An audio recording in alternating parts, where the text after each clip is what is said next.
But this could be a side that can go win 3 Champions Leagues in the next 5 years. They are that good. And I think the biggest issue will be trying to keep this team together long enough to maybe make it a dynasty. But as far as what we're seeing right now, so the result was, as expected, a 4-0 win for PSG. I don't think anyone outside the Inter Miami locker room probably thought that there was much of a chance for the MLS side to get a positive result here.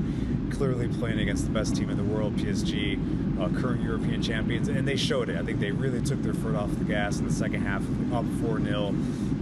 And I think it really leaves a question here on, what if? It's a big what if. Like, what if Inter Miami and other MLS teams weren't restricted by some of these roster mechanisms and they were able to spend freely? Would we see an MLS team here in this competition with a superstar side that could go man-to-man against the PSG? Because the result from this competition is that if you don't have Lionel Messi, you're going to have a hard time advancing out of the group stage. And so Inter Miami, with that objective, a lot of people did not have them advancing at all. They've reached a round of 16 game against a very, very good opponent. But in the end, a 4-0 scoreline, that could have been much worse. And I think it is a bit of a black eye in MLS because they are the flag-bearing team. They are the team that you expected to put on a show despite their limitations. And so in the end, it is Inter Miami looking themselves in the mirror, MLS looking themselves in the mirror and saying, all right, we got here. There was focus on the league, but this isn't the result. This isn't the news that you want the rest of the world discussing. And right now, Inter Miami is not as good as many people may have thought if you're seeing them for the first time. And a bit of a humbling experience for Messi as well. All right, so there's the takeaway from Felipe Cardenás, and I understand where he's going with that, Stefano, and the what-if scenario. But for me, it's a different what-if question, because this is not the only side with the name Inter who's been blown out by PSG. One of the best teams in the world, Inter Milan, got put to the sword by PSG in a big competition as well. So I don't know how much we really say this is a mark against MLS or Inter Miami, the fact that they got slaughtered by PSG. That's happening. This is the best team in the world. Before we get to Miami, let's talk about this PSG side, because they did dominate their way through the Champions League. They're doing it now in Club World Cup. Let's talk about how good this side is first. I mean, yeah, it's clearly, you mentioned it, one of the best teams in the world. This is a team that has so much talent, so much youth, that this could be a side that can go on and rattle off more than one Champions League, more than one. Obviously, Ligue 1 is already a competition that they dominate. But this could be a side that can go win 3 Champions Leagues in the next 5 years. They are that good. And I think the biggest issue will be trying to keep this team together long enough to maybe make it a dynasty. But as far as what we're seeing right now, I don't think there's any question that this is the best club team in the world. This collection of players that they have, obviously everyone wants to talk about Kvaratskhelia, Doué, Barcola. We know that Dembele, obviously not even starting in this match. But really, for me, what was most impressive, what continues to be most impressive about PSG is this midfield, is Ruiz, Vitinha, and João Neves. They dominated Inter Miami today. They suffocated their defense, could not allow them to even get out of their own half for large swaths of this game.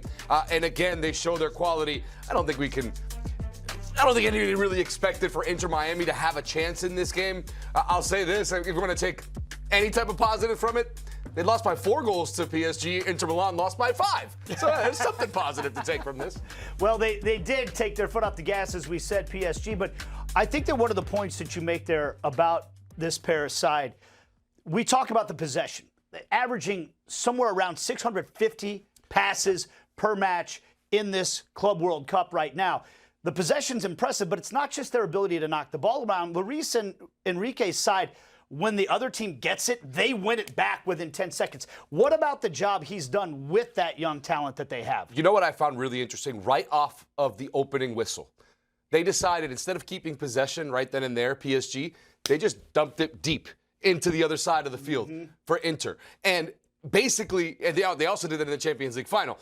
They're basically daring this side, play out against us. Play out of the back against us. Almost like a dump and chase in hockey. Exactly. It's kind of what they do because they know they're going to win the ball back. This is Luis Enrique.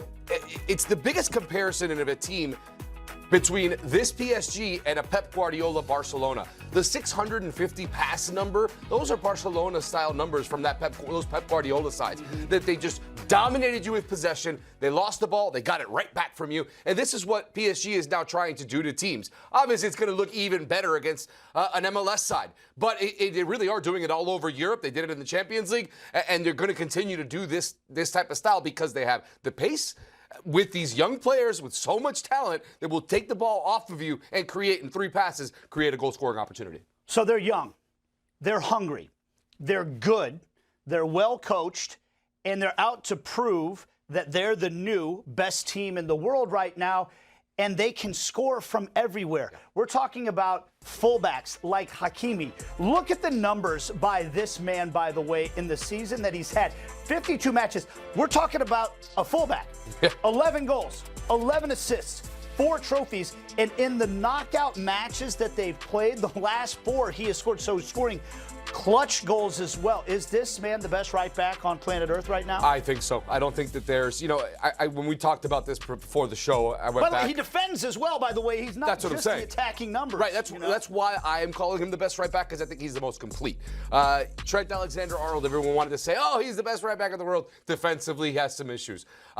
Hakimi is a player that can do it all. He can be a winger on this team. He can play in the midfield. He's a right back and does it all from that position. In my opinion, the best right back in the world, the most complete outside fullback in the world. He shows it on a week-in, week-out basis that he's not just dangerous in attack. He scores goals, sets up goals. We saw the stats. But like you mentioned, he tracks back and defends as well, which a lot of times when we talk about the best outside fullbacks, the knock is, well, sometimes they get caught going forward and not tracking back to try to defend. At the end of the day, you're still a defender. I think that we're seeing that now. He is a player that will do that, will sacrifice, will put the effort out to go back and defend, and then bomb forward and try to score goals and create goal-scoring opportunities. I want to address what Felipe had to say on the Miami side. He said this was a story of what if. To me, okay, what if there were no roster regulations in Major League Soccer? Sure. I don't think anybody thinks, even if those shackles were taken off, that Inter Miami are beating this PSG side.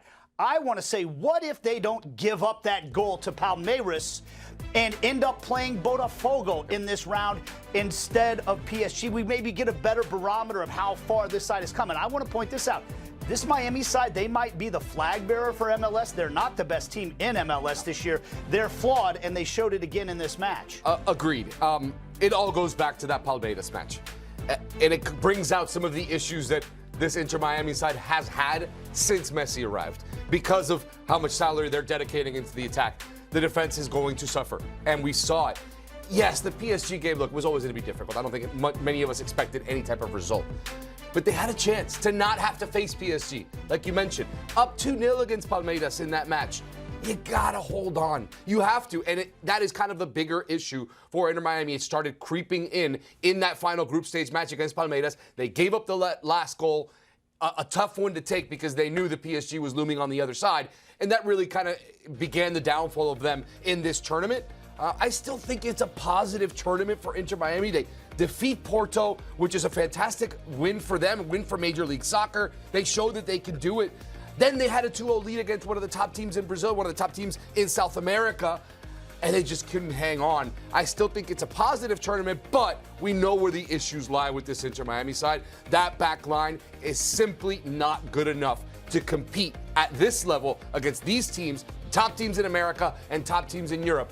It's just not good enough to compete. If they want to compete, they'll have to revamp that and revamp their salary because of the salary cap restrictions that MLS teams have. But it's clearly, where are the issues in this team? It's on that back line. And restrictions or not, they spent money on that back line, and that money hasn't actually paid off for them. Tomas Aviles, we talked about him. He had lost his starting job to Noah Allen. Allen gets injured in this game. This was a bad 25 minutes. Aviles comes on. A minute later, he gets a yellow card, which is something he does consistently. 26 in his 69 appearances. Then he gives up the own goal. When you do spend money in MLS, you've got to make it count, and that hasn't been an investment that's paid off. Upsetting for Tomas Aviles. He's still young, still a lot of football ahead of him. He definitely improve. He was a very hyped player coming from Argentina to Inter Miami. I had high hopes for him. He was very good in the Argentinian league. We've talked about the issues with the Argentinian league, and I think we all may have gotten a bit duped. Maybe he wasn't ready to take that next step just yet. It's been a struggle for him since arriving at Major League Soccer. Again, still young, still a big career ahead of him, and he could better himself, but he needs to. You could tell he's a little bit of a hothead out there. The yellow cards kind of prove that. And he's making mistakes on the pitch, and possibly because he's losing his head a little bit. This is a player that I think can still get better, but it really just goes to the larger issue of the defense in Inter Miami. He's just one piece of what has been a backline that has struggled all season long.